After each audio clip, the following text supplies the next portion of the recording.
Hello students, जय श्री राम। माँ classes के ऑनलाइन प्लेटफॉर्म पर आप सभी का स्वागत है।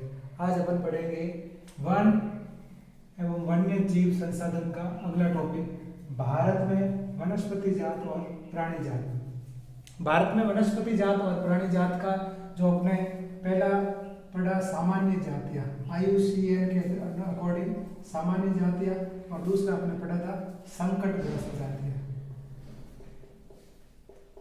कल की क्लास में सामान्य जातियां और संकटग्रस्त जातियां हुआ। आज अपन पढ़ेंगे सुभेदीय जातियां। सुभेदीय जातियां का मीन्स होता है वुलनरेबल, वे जातियां जिनकी संख्या घट रही है। आज के समय में जिन जातियों की संख्या क्या हो रही है, कम हो रही है, घट रही है, तो वो हो जाएगी सुभेदीय जातियां।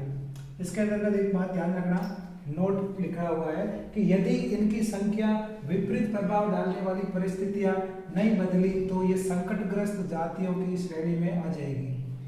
निरंतर अगर विपरीत परिस्थितियां जो चल रही है उस परिस्थितियों के अकॉर्डिंग ऐसा प्रोसेस चलता गया, अगर ये प्रोसेस नहीं बदला तो संकटग्रस्त जातियों की श्रेणी में कौन सी जाति आ जाएगी? सुभेदीय जाति।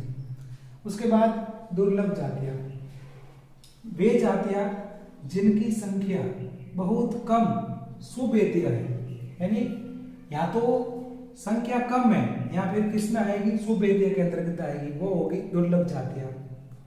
दुर्लभ जातियों की डेफिनेशन में क्या समझना है कि वे जातियां जिनकी संख्या बहुत कम है, या तो क्या है बहुत कम, या फिर वो किसके अंतर्गत है? सुभेदीय के अंतर्गत है कि संख्या घट रही है, और घट जाएगी तो वो दुर्लभ में आ जाएगी। विषम परिस्थितियां परिवर्तित नहीं हुई तो ये भी संकटग्रस्त में आ जाएगी। आपको एक चीज ध्यान रखना है, तो संकटग्रस्त में कौन आएगा? जिसकी संख्या अगर घटती हुई कम नहीं होगी तो वो संकटग्रस्त में आएगी। कल अपने संकटग्रस्त अलग से पढ़ लिया, जब संकटग्रस्त से भी ज्यादा लेवल बढ़ जाता है तो वो लुप्त में आएगी, यानी पूरी समाप्त हो जाएगी उसकी। स्थानिक जातियां, स्थानिक जातियां का मतलब है इसके अंदर एक शब्द छिपा हुआ है, स्थान विशेष। तो जो प्राकृतिक या भौगोलिक सीमा, तो जो प्राकृतिक या भौगोलिक सीमाओं से अलग विशेष क्षेत्र में पाई जाने वाली जातियां, जो विशेष क्षेत्र के अंतर्गत कोई जातियां पाई जाएगी, प्रकृति में हो सकता है, भूगोल के अंतर्गत हो सकता है, यानी प्रकृति या फिर भूगोल। जो प्राकृतिक या भौगोलिक रूप से अगर विशेष क्षेत्र में कोई जातियां पाई जाएगी तो वो स्थानिक जातियां होगी। जैसे एग्जाम्पल दिया हुआ है अंडमानी टील, इसका एग्जाम्पल भी आप समझ सकते हो। जो नीली भेड़ है वो सुभेदीय जातियां का है।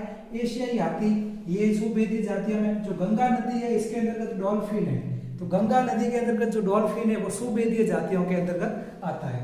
अब आपको ये ध्यान रखना है कि जो स्थानिक जातियां है उसमें अंडमानी टील है। अब देखो अंडमान निकोबार जो द्वीप समूह है उसके अंतर्गत अंडमानी टील हो जाएगा, और निकोबार के अंतर्गत जो है वो निकोबारी कबूतर हो जाएगा। यानी निकोबार जो एक विशेष क्षेत्र है, भौगोलिक क्षेत्र है, वहां पे ये होगा।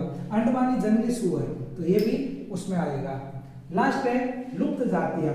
अपने कल देखा था सामान्य जातियां, संकटग्रस्त जातियां, आज सुभेदीय जातियां। सुभेदीय जातियां में इतना ही ध्यान रखना कि जो संख्या घट रही है, जिनकी संख्या कम हो रही है, वे जातियां हो जाएगी। नीली भेड़ की घट रही है, एशियाई हाथी और गंगा नदी के अंतर्गत जो डॉल्फिन है उसकी संख्या कम हो रही है। दुर्लभ जातियां में भी यही आएगा। इसका एग्जाम्पल अगर नहीं है तो आप वही लिख सकते हो, नीली भेड़, इनकी संख्या निरंतर कम हो रही है। स्थानिक जातियां स्थान विशेष से होगी, इसमें प्राकृतिक क्षेत्र आ जाएगा, भौगोलिक आ जाएगा।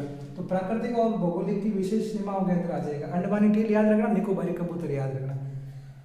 लुप्त जातियों में क्या ध्यान रखना कि वे जातियां जो संपूर्ण पृथ्वी से ही लुप्त हो गई है, समाप्त हो गई, जो आज के समय में पूरी की पूरी पृथ्वी के अंदर जो अपना भारत ही नहीं पूरा विश्व की बात करें, विश्व के अंतर्गत क्या हो गया है, उसकी संख्या अगर समाप्त हो गई है, उसकी जाति समाप्त हो गई है, वो लुप्त जातियों में आ जाएगी। जैसे एशियाई चीता और गुलाबी सिर वाली बतख। अब बतख आपको बहुत सारी दिखेगी, परंतु उसमें से वो बतख नहीं दिखेगी जिसका सिर पर क्या हो, पिंक कलर हो। तो गुलाबी सिर वाली बतख और एशियाई चीता। चीता जो आपने देखा होगा एक प्रकार का क्या है, स्तनधारी प्राणी है। क्या है? स्तनधारी प्राणी। और ये सबसे तेज, यानी सबसे तेज भागने वाला हो एशियाई चीता, यानी स्पीड में भी बात करें इसकी तो सबसे फर्स्ट है 112 किलोमीटर प्रति आवर्स, 112 किलोमीटर प्रति घंटे से चलने वाले एशियाई चीता, जो आज पूरे पृथ्वी के ऊपर है ही नहीं, उसका समाप्त हो गया। तो मतलब क्या हो गया, लुप्त जातियों के अंतर्गत आ गया। 1952 के अंतर्गत क्या हुआ था कि भारत के अंतर्गत इसको लुप्त घोषित कर दिया था। अभी ये आज की जो क्लास है वन एवं वन्य जीव संसाधन में, यहाँ पे अपने 6 जातियां समाप्त हो रही है। श्रेणी जो आपने IUCN के अकॉर्डिंग जो श्रेणी पढ़ी थी IUCN, ठीक है, IUCN के अकॉर्डिंग सामान्य जातियां, संकटग्रस्त जातियां, सुभेदीय, दुर्लभ, स्थानिक और लुप्त, ये 6 जातियां आपको ध्यान रखनी है। इसमें प्रश्न इससे बाहर नहीं जाएगा। आज का स्क्रीनशॉट ले लेना। कैसी रही अपनी क्लास? अगर अच्छी लगे तो दोस्तों के साथ जरूर शेयर करें। धन्यवाद। मिलते हैं नेक्स्ट क्लास में नए टॉपिक के साथ।